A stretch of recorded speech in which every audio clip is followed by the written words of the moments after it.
नमस्कार, मैं हूं दीप्ति शर्मा और आप सभी का स्वागत करती हूं थर्ड आई न्यूज नेटवर्क के टॉप 10 बुलेटिन में। आइए सीधे रुख करते हैं अभी तक की 10 बड़ी खबरों का।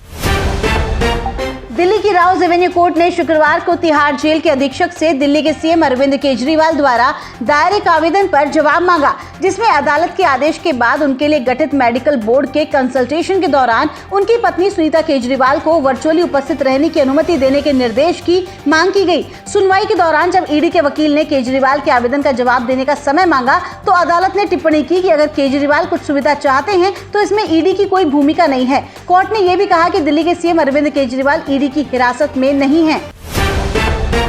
उत्तराखंड में बड़ा हादसा, 16 यात्रियों को लेकर जा रहा टेम्पो ट्रेवलर अलकनंदा नदी में गिरा। बताया जा रहा है कि इसमें 15-16 यात्री सवार थे। अब तक मिली जानकारी के अनुसार रुद्रप्रयाग शहर से 5 किलोमीटर आगे बद्रीनाथ हाईवे पर रितौली के पास एक टेम्पो ट्रेवलर अलकनंदा नदी में गिर गया। सूचना पर पुलिस प्रशासन, जिला आपदा प्रबंधन, DDRF समेत अन्य टीम मौके पर रेस्क्यू कार्य कर रही है। देश भर में 16 जून को ज्येष्ठ माह का गंगा दशहरा मनाया जाएगा।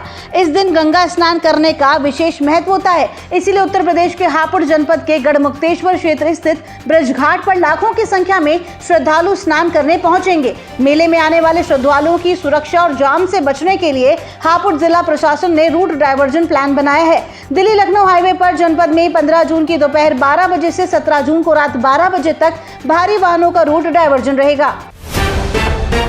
चंद्रयान-1 मिशन के निदेशक रहे श्रीनिवास हेगड़े का निधन। इसरो से रिटायर होने के बाद एक स्टार्टअप से जुड़े थे। उनका किडनी से जुड़ी बीमारी का इलाज चल रहा था। उनके परिवार में पत्नी और 2 बेटे हैं। उन्होंने 3 दशकों से अधिक समय तक भारतीय अंतरिक्ष अनुसंधान संगठन के साथ काम किया।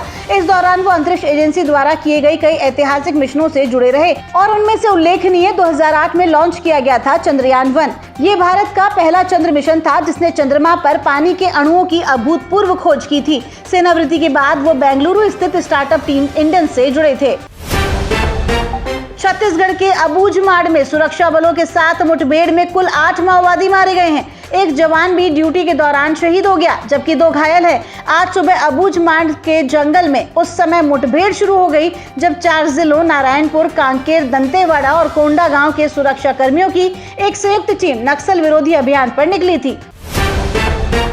G7 सम्मेलन में हिस्सा लेने के बाद प्रधानमंत्री नरेंद्र मोदी भारत लौट आए हैं। इस बीच इटली की प्रधानमंत्री जॉर्जिया मेलोनी के साथ पीएम मोदी की सेल्फी भी सोशल मीडिया पर खूब वायरल हो रही है। फोटो में दोनों देश के प्रधानमंत्री बेहद खुश नजर आ रहे हैं। समिट में इटली की प्रधानमंत्री मेलोनी ने प्रधानमंत्री नरेंद्र मोदी को हाथ जोड़कर भारतीय अंदाज में नमस्ते किया।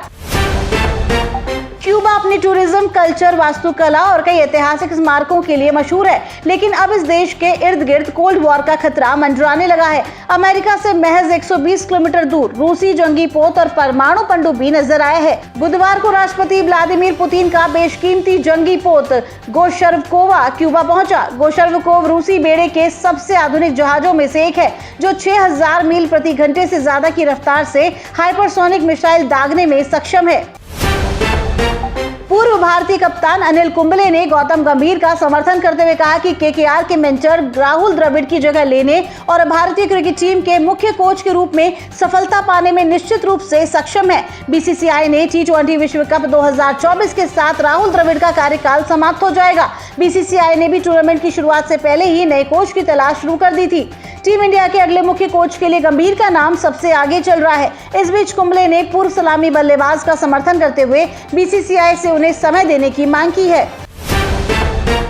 अयोध्या के नवनिर्मित राम मंदिर को उड़ाने की एक बार फिर से धमकी मिली है। इस बार धमकी आतंकी संगठन जैश-ए-मोहम्मद ने दी। इसका एक ऑडियो वायरल होने के बाद यूपी की योगी सरकार ने अलर्ट जारी कर दिया है। रामनगरी में तैनात सुरक्षा बलों को सतर्क कर दिया गया है। अलर्ट के बाद अयोध्या में रामकोट के सभी बैरियरों पर सघन चेकिंग अभियान के साथ जांच शुरू कर दी गई है। रामलला के दर्शन मार्ग पर भी श्रद्धालुओं की निगरानी बढ़ा दी गई है।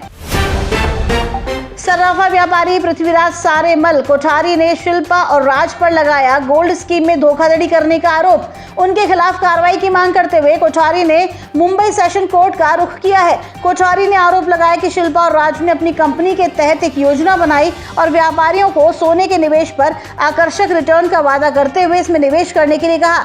इस योजना को सतयुग गोल्ड नाम दिया गया था और कथित तौर पर निवेशकों को बाजार के उतार चढ़ाव के बावजूद एक तय रेट पर सोने की डिलीवरी का आश्वासन दिया गया था।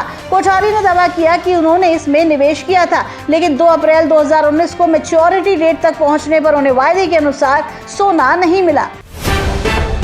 तो ये थी अभी तक की 10 बड़ी खबरें। देश विदेश की ताजा तरीन खबरों के लिए जुड़े रहिए थर्ड आई न्यूज नेटवर्क के साथ। नजर सब पर।